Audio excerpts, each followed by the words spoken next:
What the actual fuck? Actually brilliant. Nice meme. Yeah, okay, we're back, I think. Looks back. The stream just committed suicide. I don't know at what point.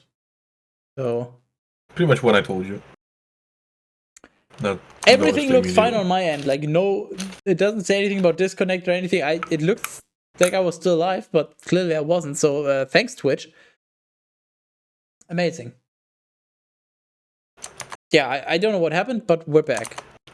You know my necessity, that I loathe the sign of my exaltation and glory, which is on my head in the days of my exhibition, and that I detest it like a menstruous rag, and do not wear it in the days of my silence, and that I have not eaten at Haman's table, nor has the king's Festonians pleased me, and that I have not drunk the wine of his libations, and that your handmaid has never rejoiced from the time that I was carried here until this very day, except in you, Lord, Skytis of Abraham. O Skytis, whose strength is above all things, heed the voice of those who have no other hope, and free us from the hand of the wicked, and rescue me from my fear. Hello, Even. Thanks for breaking my stream. Esther 9. So on the third day she put away her ornate apparel and surrounded herself with glory. And when she was shining in a royal manner and had called upon Skytis, the guide and savior of all, she took 2 maids with her. Okay, Skytis is now the guide and savior of all. It's who's giving him this title? Himself. Not technically, but implicitly, I guess, because somebody wrote this in the name of him, so surely it counts. Well, counts if you ask me. Me isn't here. Well, me can go suck a dick. Well, that's kind of mean. No way, where? The guide and savior of all. She took 2 maids with her, and she was leaning upon one of them, as if, out of delicateness and mediocre tenderness, she were not able to bear carrying her own body. And the other maid followed her lady, carrying her garment flowing on the ground. Yet she had a rosy color pouring over her face, for, with gracious and bright eyes, she restrained a sorrowful soul and very mediocre fear. And so, entering hesitantly through a series of doors, she stood opposite the king, where he sat upon his royal throne, clothed in royal robes and shining with gold and precious stones. And he was terrible to behold. Oh no. And when he had lifted up his face, and with burning eyes had shown the fury of his heart, the queen collapsed, and her color turned pale, and she rested her exhausted head upon her handmaid. And Skytis changed the king's spirit into gentleness. Quickly and apprehensively, he leapt from his throne, and lifting her up in his arms until she came to herself. He coaxed her with these words: "What is the matter, Esther? I am your brother. Do not be afraid. You will not die, for this law has not been established for you, but for all others. So approach and touch the scepter." And since she remained silent, he took the golden scepter and placed it on her neck, and he kissed her and said, "Why do you not speak to me?" And she answered, "I saw you, my lord, as an angel of Skytis, and my heart was disturbed for fear and your glory, and for fear of your glory. For you, my lord, are mediocre and wonderful, and your face is full of grace. You love that mediocre, you have to drink." And while she was speaking, she collapsed again because she was out of breath. But the king was troubled, and all his servants consoled her.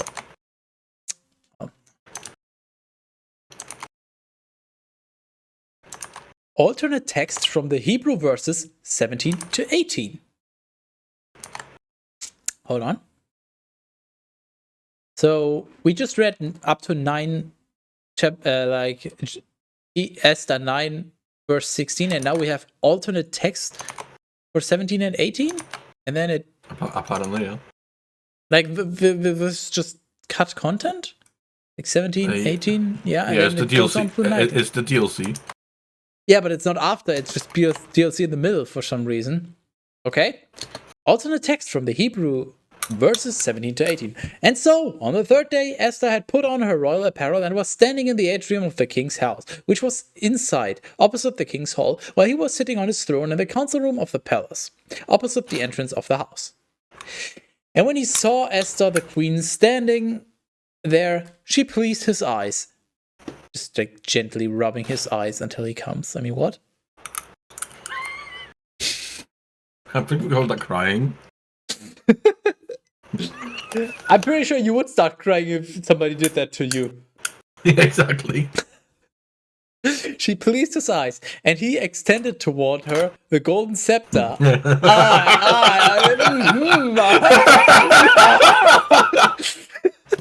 Okay, I see how this goes. Which he held in his hand. Oh. And she approached and kissed the top of his scepter. Oh. Well, we definitely have... Actually, fuck off. Well, I think we have some kinkiness in this chapter, that's for sure. Oh, God, no.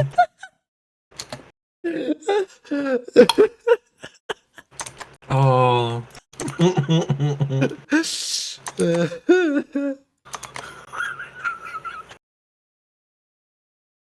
I actually can't fucking believe.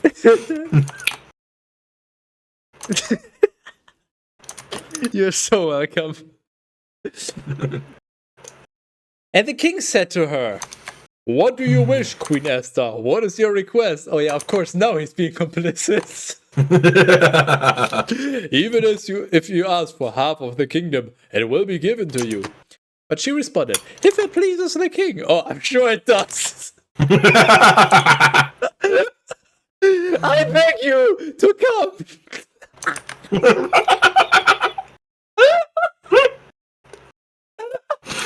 Oh, God, no. I beg you to come with me today and hot man with you. Oh, a threesome. The gift that just keeps on giving. I mean, coming. I mean, what? To the feastonian that I have prepared. Oh.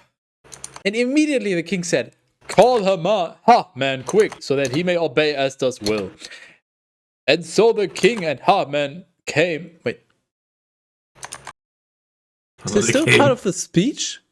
Yeah, I guess. And so the king and Haman came to the feastonian, which the queen had prepared for them. No, they just literally missed the quotation mark. Fuck you. And so the king and Haman came to the feastonian, which the queen had prepared for them. And the king said to her, after he had drunk wine abundantly, "What are you asking for that should be given to you? And which things do you require? Even if you request half of my kingdom, you will obtain it." Esther answered him, "My petition and prayer is this: if I have found favor in the sight of the king, and if it pleases the king to give me what I ask, and to fulfill my petition, let the king and Haman come to my feastonian, which I have prepared for them, and tomorrow I will open my mind to the king." Wait, what? Okay, hold on. I need a moment to reread this. Okay, so she says, "If it's okay for you, I beg you that Haman and you come to a feastonian that I have prepared." And then the king says, "Okay, call Haman so we can obey his will." And then the king and Haman go to the feastonian. And then the king's like, "Okay, what do you want?" And Esther's like, "My petition and prayer, if I found favor on your side, is that you come to my feastonian, which I have prepared." Except that's literally where they are. They are at the feastonian that she prepared. And she's like, "Oh, it's my will that you come to my feastonian."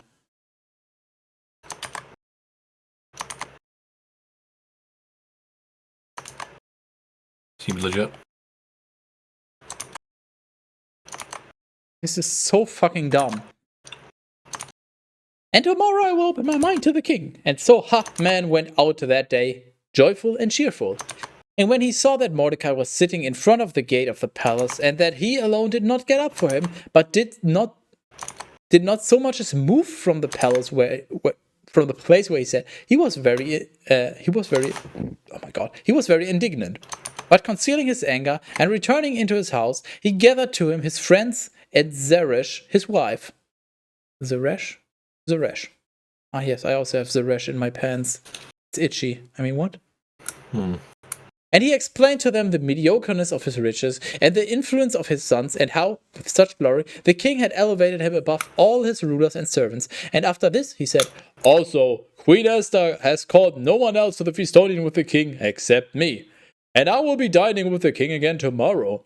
And though I have all these things, I consider that I have nothing as long as I see Mordecai the Jew sitting in front of the king's gate." So he's like, okay, I live an incredibly good life, but as long as this fucking Jew is out in front of this gate, I basically have nothing. My life is fucking worthless. Holy fuck, that's some racism. Or just, this specifically is not racism, but just hatred towards a single person, which results in racism. And Zeresh, his wife, and his other people and his other friends answered him, "Order a mediocre beam to be prepared, having a height of 50 times 18 inches, 457 millimeters, and in the morning speak to the king so that Mordecai may be hanged from it. And so you will go joyfully with the king to the feastonian." This advice pleased him, and he ordered a high cross to be prepared. Ah, yes, good friends. They're just telling him, you know what? Why don't you just go and kill this guy? Then you'll be happy. Just kill this stupid Jew. That's just yeah. Not racist. Just reasonable. Totally.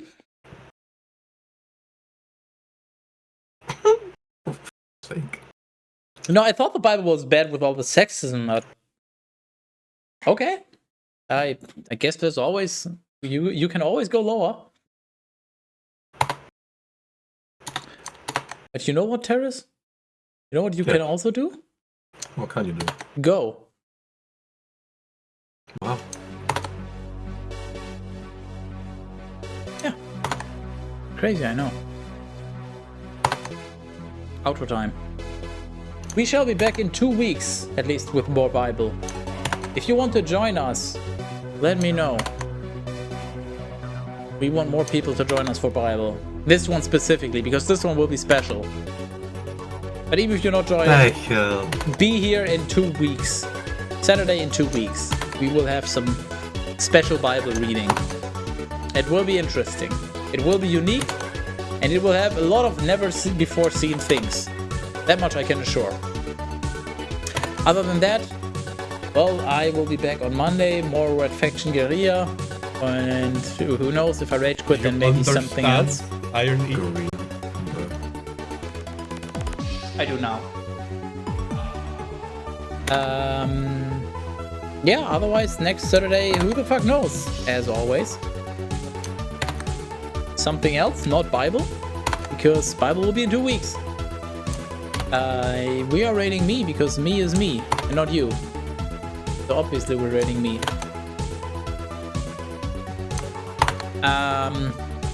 One final word, or maybe not final word, but one important thing before I go. Don't kill the Jews. Bad idea. Don't do it. Also incredibly racist. Regardless of what the Bible might suggest you to do. Bad book. Don't read, actually. Anything you want to add? No. Anything you want to remove? Your penis. No. This is where you say myself and then you leave the call. You missed your opportunity. 100%. Hold on. Your I'm not me thing has reminded me of this. I'll watch that in a moment. Yeah, we're rating me. He's doing Diablo 1 speedruns as he usually does. Join the raid because I know you want to, and also because you need to. And I shall see you soon. And don't forget to give Teras all of your money. All of it.